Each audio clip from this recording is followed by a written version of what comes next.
West Coast Racers.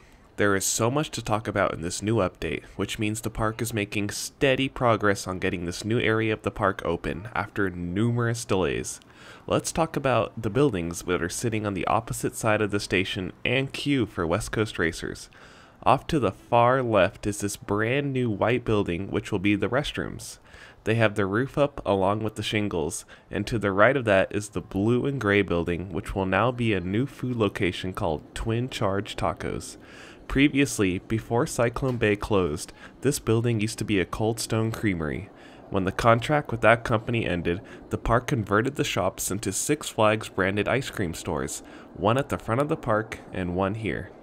It's interesting how they chose not to use it for ice cream again. Now they'll sell soft serve at the Snack Tracks building next to Slingshot. The purple building with the yellow stripes will most likely be the candy making and store location once again, and the colors of the building kinda hint at that. Way off in the distance here is the former Mexican food location in that yellow building with the dark brown outlines. I'm not really sure what this could be now that the taco location is confirmed next to it. The service windows are still there, so we might get some unique food based off West Coast and Los Angeles, or we might get more of the same generic food found within the park, such as hamburgers, pizza, and chicken tenders. I assume most of these food locations will offer dining pass options, as the park has a dining pass menu for just about every food location within the park. Heading over to Apocalypse, we can get a glimpse of the work going on for the second and final launch. On the right, they are working on the slanted wall that will end up matching the left side. That wall separates the Apocalypse queue from the launch track. Something they might end up doing here is graffiti on the inside walls so only coaster riders can see it. This will add some additional theming throughout the ride. I'm not sure if this will look good or end up looking messy. And back to the fence construction, it seems like all they have to do is add the silver panels that will block your view of the launches if you're standing here or walking along the dirt road backstage. Inside the Apocalypse queue, I noticed that workers were untying cable from this wooden wheel. Straight past the opening is the launch track, so they definitely are working towards wiring up the coaster, which includes the launch fins, brakes, sensors, and much more. Maybe we'll even see some testing soon, but I think we are weeks away from seeing something like that. Once the station is finished is much more likely. Now let's talk about the middle of the new area. First, I'd like to point out these two little boxes in between the asphalt walkway. It looks like the park is following through with their plan to include planters that are supposed to be in the middle. If these are it, then they look much smaller than what was being advertised on the concept art within the preview center and the video rendering released way back in August of 2018. My hope for this area is that they load it up with trees, since just about every area upgrade in the park requires the removal of trees. This area at Cyclone Bay was lacking in trees and shade. The only real shade that was here was from the two giant umbrellas in the middle. That then leads us to how big the asphalt walkway is going to be. What they have right now might not be the final size, as it could stretch over to the uncovered power boxes under the High Five element. The rendering shows the park having display cars off to the right here, unique looking race cars that will be viewed from a distance. This is similar to when you're riding the studio tour at Universal Studios Hollywood, and you see the production cars sitting on the left. Instead here, they'll be a part of the theming and accessible by foot. The rendering inside the preview center has already seen changes, such as the pink arcade building that was demolished late last year, and the colors of the buildings aren't matching what they are doing right now. At this point, it's just a matter of waiting a little longer to see what they do. The station construction seems like the last thing going vertical in this land. After that, they'll start on making the walkways presentable with the yellow road stripes and street crossing lines. Speaking of the station, it's finally gone vertical after waiting all these months since the track work was complete. I'm not sure if anyone noticed this, but if you look closely at the lonely yellow transfer track on the right, you can see to the left is the steel beams for the station. What this means is the storage track for the trains is going to be uncovered.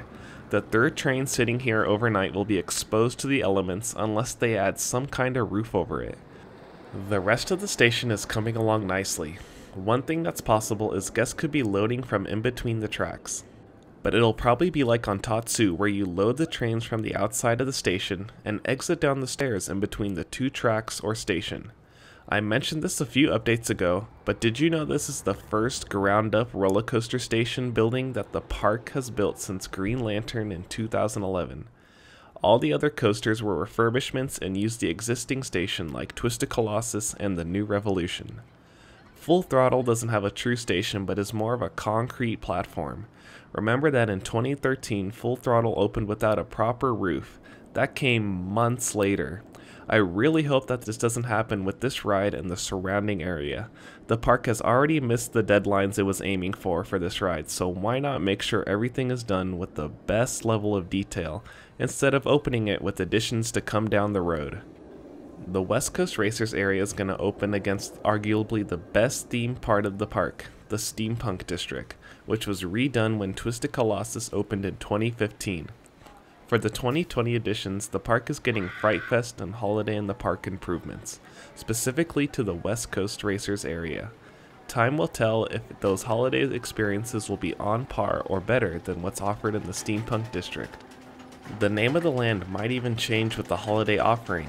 For example, during Fright Fest, the Steampunk District is called the Screampunk District, and Holiday in the Park, it's called the Gleampunk District. The biggest news this update is the reappearance of the West Coast Racers trains. These trains have been at the park for some time now. They were first seen coming off of the truck when the very first shipments of track arrived. Here they are again, sitting behind the park, covered up in black tarp. It looks like all 3 trains are here with the 6 cars, so they're ready to test this thing once all the wiring is hooked up, the station is complete, and the ride operator panel is installed. You'll notice this is the same train design that Full Throttle has, as West Coast Racers was built by the same company, Premier Rides. The only difference is that this will have the theming of cars. Unfortunately, unlike Full Throttle, West Coast Racers will indeed have the comfort collars instead of the traditional seatbelts for lap bar only trains. This was a move purely based on increasing the rider per hour ship. Now team members can have the guests put down the restraints as soon as they sit down, instead of checking the seatbelts, then putting down the restraints, and then checking those. We'll have to wait and see how this affects the ride experience, but it shouldn't be that bad. Finally, unrelated to West Coast Racers is the solar panel project happening in the park. Pieces are starting to arrive in front of Twisted Colossus, and it's only a matter of time before they start closing off portions of the parking lot. We don't know how much of the parking lot they plan on covering, but I assume all of the asphalt portion will be. The best thing about these solar panels is the energy they provide and the shade your car will get when you park here. Walking in the parking lot will even be better now that there will be shade. Well, that just about does it for this West Coast Racers construction update. Thank you so much for watching, and please subscribe to the channel for more updates to Six Flags Magic Mountain and other Southern California theme parks.